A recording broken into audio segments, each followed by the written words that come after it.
नमस्कार साथियों, मैं के वर्मा आपका बहुत बहुत स्वागत करता हूं। आज हम लोग साइंस के बायोलॉजी से संबंधित उत्सर्जन तंत्र से महत्वपूर्ण एमसीक्यूज पढ़ने वाले हैं। उत्सर्जन तंत्र से महत्वपूर्ण एमसीक्यूज हम लोग पढ़ने वाले हैं, जो कि बहुत ही इम्पोर्टेंट और मोस्ट होने वाले हैं। ऐसे प्रश्न जो अधिकतर परीक्षा में पूछे जाते हैं, ऐसे प्रश्नों का संग्रह आज मैं आपके सामने लेकर आया हूं, जो कि बहुत ही इम्पोर्टेंट होने वाले हैं। बायोलॉजी के उत्सर्जन तंत्र से रिलेटेड एमसीक्यूज लेकर आया हूं। 20 एमसीक्यूज, हर रोज की तरह ही आज भी 20 एमसीक्यूज रहेंगे। इसी के साथ बिना देरी किए बढ़ते हैं आगे बिना देरी किए बढ़ते हैं आगे। और ये रहा आपका प्रश्न नंबर पहला, जो कि बहुत ही इम्पोर्टेंट प्रश्न है।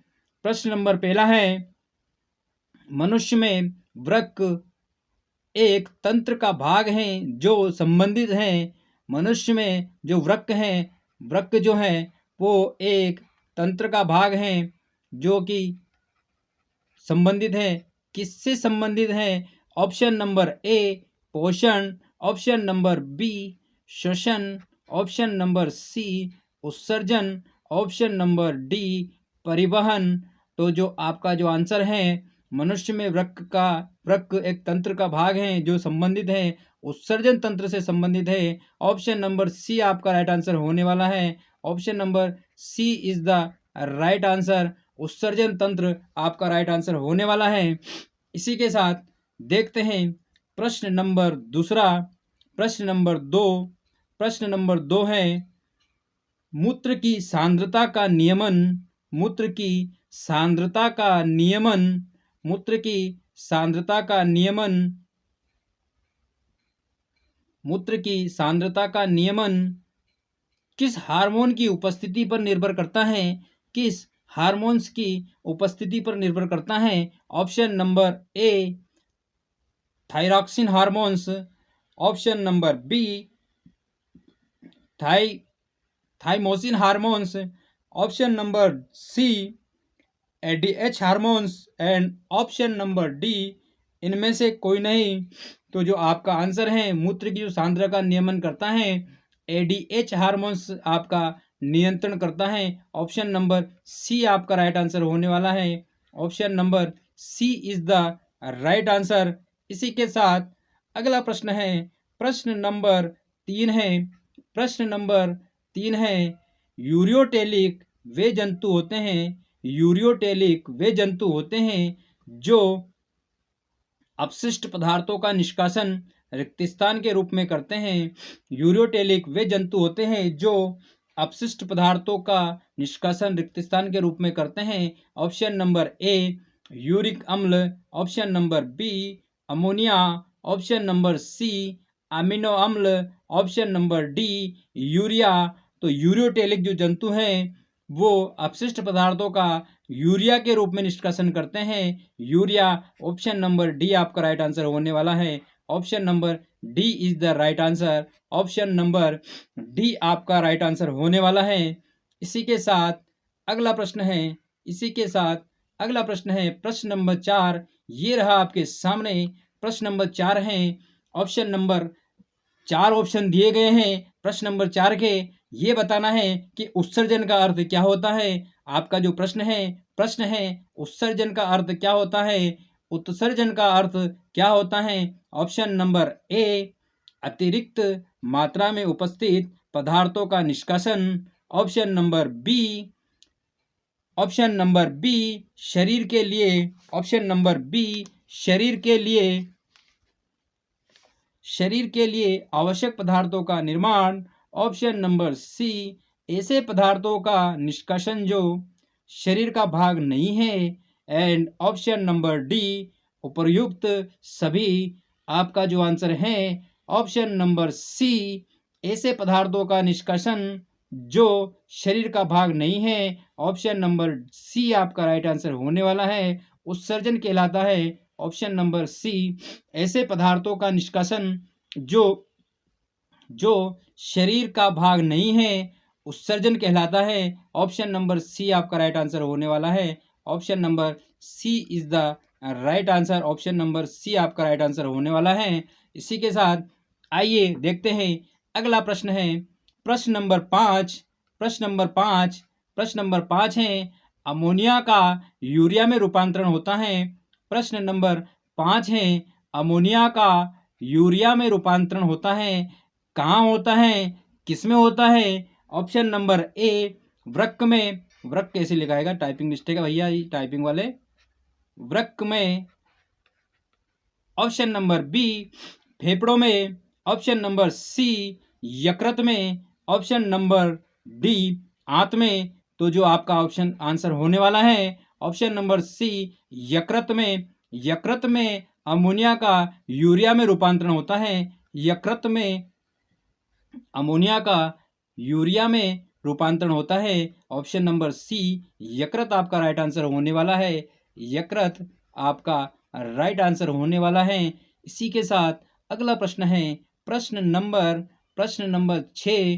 प्रश्न नंबर 6 है कशेरुकी वृक्क की आधारीय इकाई है। वृक्क फिर से गलत है, वृक्क ऐसे लिखाएगा। वृक्क की आधारी इकाई हैं। ऑप्शन नंबर ए मूल वाहिनी। ऑप्शन नंबर ए मूल वाहिनी। Option number B nephron. Option number C Bowman. Option number D इनमें से कोई नहीं। तो कशेरुकी जो वृक्क की आधारी इकाई हैं वो है नेफ्रॉन। ऑप्शन नंबर बी आपका राइट आंसर होने वाला है। नेफ्रॉन आपका राइट आंसर होने वाला है। ऑप्शन नंबर बी आपका राइट आंसर होने वाला है। नेफ्रॉन। इसी के साथ अगला प्रश्न है प्रश्न नंबर 7। प्रश्न नंबर 7 है बोमन संपुट का कार्य है। बोमन संपुट का क्या कार्य है? प्रश्न नंबर 7 है बोमन संपुट का कार्य है, क्या कार्य है? ऑप्शन नंबर ए निस्यंदन। ऑप्शन नंबर बी निष्कासन। ऑप्शन नंबर सी चूषण। ऑप्शन नंबर डी उपर्युक्त सभी। जब भी एग्जाम में ऐसे प्रश्न आते हैं हम लोगों का दिमाग सिर्फ एक ही जगह जाता है, उपर्युक्त सभी। लेकिन कभी कभी क्या होता है एग्जामर जो प्रश्न बनाता है वो बहुत अच्छी तरीके से आप सभी लोगों को जानता है। इसीलिए हम लोग क्या करते हैं उपर्युक्त सभी देखकर ही हम लोग उपर्युक्त सभी लगा देते हैं। लेकिन हर कभी कभी तुक्का सही नहीं बैठता है। तो उपर्युक्त सभी नहीं होकर आपका होगा निस्यंदन। ऑप्शन नंबर ए आपका राइट आंसर होने वाला है। Option number A is the right answer. निस्यंदन बोमन संपुट का कार्य है, निस्यंदन का कार्य है। इसी के साथ अगला प्रश्न है प्रश्न नंबर 8 है मूत्र में जल की अधिक मात्रा से कौन सा रोग होता है? अगर मूत्र में जल की अगर अधिक मात्रा हो गई, देखिए बॉडी में किसी भी प्रकार के किसी भी तत्व की अधिक या कम मात्रा होने से शरीर में बीमारियां उत्पन्न होती हैं। एक हमारा शरीर ऐसा है जो कि बहुत ही संतुलित और लिमिट में हर एक चीज का महत्व बहुत महत्वपूर्ण रखता है। तो शरीर में जब भी किसी तत्व की अधिकता किसी तत्व की कमी अगर होती है तो बीमारियां पैदा होती हैं। चाहे वो जल हो या कोई अच्छा सा इम्पोर्टेंट तत्व हो या कोई बेकार तत्व हो, अगर कभी कभी शरीर में कम ज़्यादा मात्रा होती है तो बीमारियां पैदा होती हैं। प्रश्न यही बोलता है कि मूत्र में जल की अधिक मात्रा होने से क्या होता है? आप मूत्र में जल की अधिक मात्रा से कौन सा रोग होता है? ऑप्शन नंबर ए यूरिया उत्सर्जन होता है। ऑप्शन नंबर बी उदकमय होता है। ऑप्शन नंबर सी मधुमेह होता है। एंड ऑप्शन नंबर डी इनमें से कोई नहीं। तो जल की अधिक मात्रा से मूत्र में जल की अधिक मात्रा से मधुमेह रोग होता है। ऑप्शन नंबर सी आपका राइट आंसर होने वाला है। Option number C is the right answer. Option number C आपका राइट आंसर होने वाला है। Option number C. इसी के साथ आइए प्रश्न नंबर 9 है मनुष्य का मुख्य उत्सर्जक उत्पाद क्या है? मनुष्य का मुख्य उत्सर्जक उत्पाद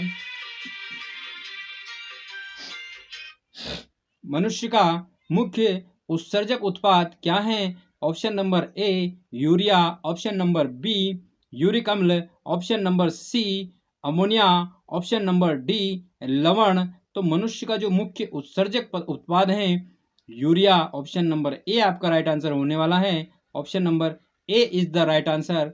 option number A is the right answer. इसी के साथ अगला प्रश्न है, प्रश्न नंबर 10 है। प्रश्न नंबर 10 है, पेशी नली के अंत में मूत्री छिद्र कहलाता है। पेशी नली के अंत में मूत्री छिद्र कहलाता है, क्या कहलाता है? ऑप्शन नंबर ए मूत्रमार्ग, ऑप्शन नंबर बी शिश्न, ऑप्शन नंबर सी मूत्रवाहिनी, ऑप्शन नंबर डी गुदा। पेशी नली के अंत में मूत्री छिद्र कहलाता है आपका मूत्रमार्ग। ऑप्शन नंबर ए आपका राइट आंसर होने वाला है। मूत्रमार्ग जो होता है वो पेशी नली के अंत का भाग है। मूत्रमार्ग अंत में जो छिद्र होता है वो मूत्रमार्ग का छिद्र होता है। इसी के साथ अगला प्रश्न है, प्रश्न नंबर 11 है, मानव का सेम आकृति का उत्सर्जी अंग क्या है? मानव का सेम आकृति का उत्सर्जी अंग क्या है? मोस्ट इंपोर्टेंट प्रश्न है, हर एक एग्जाम में पूछा जाता है। मोस्ट प्रश्न है, मूत्रवाहिनी option number A, option number B मूत्राशय, मूत्राशय, ऑप्शन नंबर सी मूत्रमार्ग एंड ऑप्शन नंबर डी वृक्क। ये वृक्क है, एक और का आएगा वृक्क है। तो मानव का सेम की आकृति का जो उत्सर्जी अंग होता है वो होता है वृक्क, होता है वृक्क। ऑप्शन नंबर डी वृक्क आपका राइट आंसर रहेगा। ऑप्शन नंबर डी वृक्क is the right answer. Option number D वृक्क की जो आकृति होती हैं वो सेम की आकृति होती हैं, सेम के आकृति जैसी होती हैं। ऑप्शन नंबर डी आपका राइट आंसर है। इसी के साथ आइए प्रश्न नंबर 12 है। प्रश्न नंबर 12 है, वृक्क की सबसे छोटी, वृक्क की सबसे छोटी कार्यात्मक इकाई है। ऑप्शन नंबर ए मूत्रवाहिनी, ऑप्शन नंबर बी मूत्रमार्ग, option number C nephron and option number D कोशिका। जो वृक्क जो है इसमें भी का आएगा, वृक्क हर जगह मिस्टेक मिलेगा आपको शायद। जो वृक्क की सबसे छोटी कार्यात्मक इकाई है नेफ्रॉन, नेफ्रॉन आपका राइट आंसर रहेगा। नेफ्रॉन आपका राइट आंसर रहेगा जो कि ऑप्शन नंबर सी है। ऑप्शन नंबर सी आपका राइट आंसर है नेफ्रॉन। प्रश्न नंबर 12 का ऑप्शन नंबर सी आपका राइट आंसर होने वाला है। इसी के साथ अगला प्रश्न है, प्रश्न नंबर 13 है। प्रश्न नंबर 13 है, मानव उत्सर्जी युक्त अपशिष्ट जल कहलाता है। मानव उत्सर्जी युक्त अपशिष्ट जल कहलाता है। ऑप्शन नंबर ए प्रणालियाँ, option number B sewage, option number C नाली एंड ऑप्शन नंबर डी इनमें से कोई नहीं। तो मानव उत्सर्जी युक्त अपशिष्ट जल जो है वो सीवेज कहलाता है जो कि ऑप्शन नंबर बी है। ऑप्शन नंबर बी आपका राइट आंसर होने वाला है। ऑप्शन नंबर बी सीवेज आपका राइट आंसर होने वाला है। सीवेज आपका राइट आंसर होने वाला है। इसी के साथ अगला प्रश्न है, प्रश्न नंबर 14 है। प्रश्न नंबर 14 है, एक व्यक्ति के स्वास्थ्य पर निम्न में से किसका दीर्घकालिक प्रभाव होता है? आपके सामने 4 ऑप्शंस हैं और स्वास्थ्य से संबंधित प्रश्न है कि सबसे ज़्यादा दीर्घकालिक प्रभाव किस ऑप्शन में आपको दिखने को मिलेगा। ऑप्शन नंबर ए सामान्य जुकाम, ऑप्शन नंबर बी वृक्क रोग, ऑप्शन नंबर सी छोटी चेचक एंड ऑप्शन नंबर डी हैजा। तो जो एक व्यक्ति के स्वास्थ्य पर दीर्घकालिक जो प्रभाव रहेगा वो रहेगा वृक्क रोग पर, वृक्क रोग। ऑप्शन नंबर बी आपका राइट आंसर होने वाला है। वृक्क रोग आपका राइट आंसर होने वाला है जो कि ऑप्शन नंबर बी देखने को मिलता है। इसी के साथ 14 प्रश्न का ऑप्शन नंबर बी आपका राइट आंसर होने वाला है। इसी तरह आगे बढ़ते हैं, प्रश्न नंबर 15 है। प्रश्न नंबर 15 है, श्वेत या पसीने में होता है, आपको जो पसीना आता है उसमें क्या होता है? ऑप्शन नंबर ए शुद्ध जल, ऑप्शन नंबर बी फास्फोरिक अम्ल, option number C calcium sulphate तथा जल, ऑप्शन नंबर डी जल लवण और अपशिष्ट पदार्थ, जल लवण और अपशिष्ट पदार्थ जो कि पसीने में होता है। ऑप्शन नंबर डी आपका राइट आंसर होने वाला है।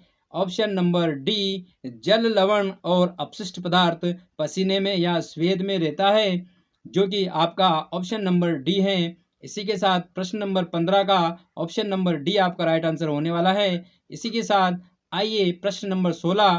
प्रश्न नंबर 16 है, डायलिसिस का उपयोग किस मरीज के लिए किया जाता है? डायलिसिस का उपयोग किस मरीज के लिए किया जाता है? ऑप्शन नंबर ए फेफड़ों के रोग वाले, ऑप्शन नंबर बी वृक्क की समस्या वाले, ऑप्शन नंबर सी हृदयघात वाले, ऑप्शन नंबर डी इनमें से कोई नहीं। तो आपका जो आंसर है वृक्क की समस्या वाले के लोगों को लिए डायलिसिस किया जाता है। वृक्क या किडनी की जिसको समस्या होती है, किडनी की जिसको समस्या होती है उसका डायलिसिस किया जाता है। और प्रश्न नंबर 17 है, प्रश्न नंबर 17 है, प्रश्न नंबर 17 है, कौन सा अंग, ये प्रश्न नंबर 17 है,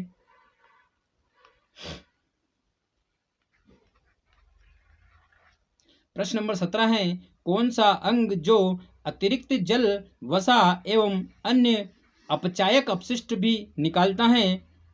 कौन सा अंग ऐसा है शरीर का जो अपशिष्ट पदार्थ, जल, वसा आदि निकालता है? ऑप्शन नंबर ए फेफड़े, ऑप्शन नंबर बी त्वचा, ऑप्शन नंबर सी श्वेत ग्रंथियां, ऑप्शन नंबर डी प्लीहा। तो जो त्वचा जो होती हैं, ऑप्शन नंबर बी त्वचा जो होती हैं वो हमारी अन्य प्रकार के अपशिष्ट पदार्थ, जल एवं वसा आदि बाहर निकालती हैं। ऑप्शन नंबर बी आपका राइट आंसर रहेगा। तो त्वचा एक ऐसा अंग है जो कि अतिरिक्त जल, वसा एवं अन्य अपचायक अपशिष्ट पदार्थ बाहर निकालने का काम करते हैं। हमारी जो त्वचा है बहुत ही इम्पोर्टेंट, उत्सर्जी अंग में त्वचा भी आता है, त्वचा से भी उत्सर्जी पदार्थ निकलता है जो कि बहुत ही इम्पोर्टेंट अंग है। त्वचा जो है बहुत ही इम्पोर्टेंट अंग है जो कि अनेक प्रकार के अपशिष्ट पदार्थों को बाहर निकालने में भी सहायक होती हैं। इसी के साथ आइए अगला प्रश्न है, प्रश्न नंबर 18 है, प्रश्न नंबर 18 है, पसीना सर्वाधिक कब आता है? पसीना सर्वाधिक कब आता है? ऑप्शन नंबर ए तापमान अधिक हो और हवा शुष्क हो, ऑप्शन नंबर बी तापमान अधिक हो और हवा आर्द्र हो, ऑप्शन नंबर सी तापमान कम हो तथा हवा शुष्क हो, एंड ऑप्शन नंबर डी तापमान कम हो तथा हवा आर्द्र हो।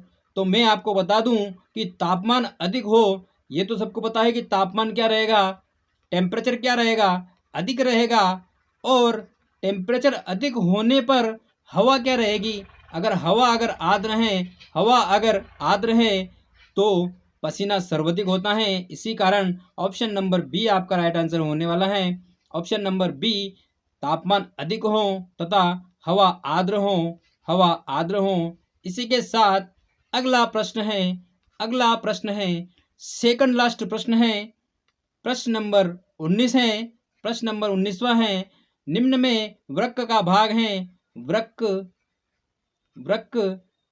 है, ऑप्शन नंबर ए पेल्विस या द्रोणी, ऑप्शन नंबर बी शेषांग, ऑप्शन नंबर सी हेनले पाश, एंड ऑप्शन नंबर डी इनमें से कोई नहीं। तो निम्न में वृक्क का जो भाग है हेनले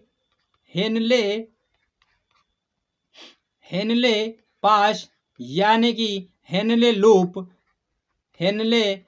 के नाम से भी हम इसे जानते हैं। हेनले लूप, पाश की जगह अगर लूप भी आता है तो भी सही रहेगा।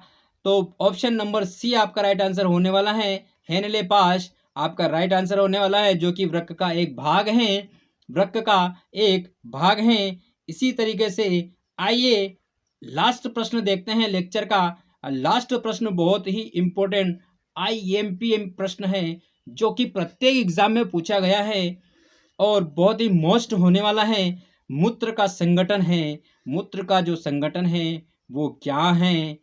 कंफ्यूजन वाला प्रश्न रहता है। याद रखना ऑप्शन नंबर ए 95% जल होता है मूत्र में, 2.5% यूरिया होता है एंड 2.5% अन्य पदार्थ होते हैं।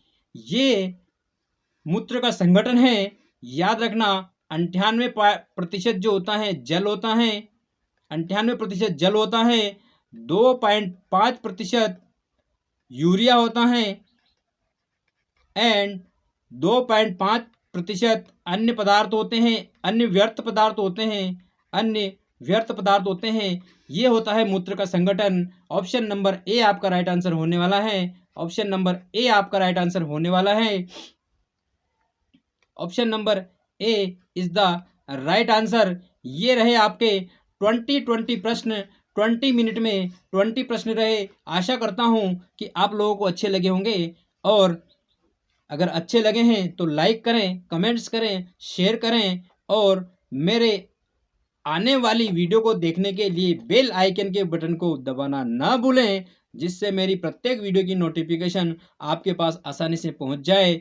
और आशा करता हूं कि आप सभी लोगों ने चैनल को सब्सक्राइब कर लिया होगा, और जिन्होंने नहीं किया है निवेदन करता हूं कि वो चैनल को सब्सक्राइब करें और मुझे ऐसा ही सपोर्ट करते रहें। इसी के साथ मिलते हैं अगले लेक्चर में। जय हिंद, जय भारत, वंदे मातरम, जय श्री कृष्णा, राधे राधे।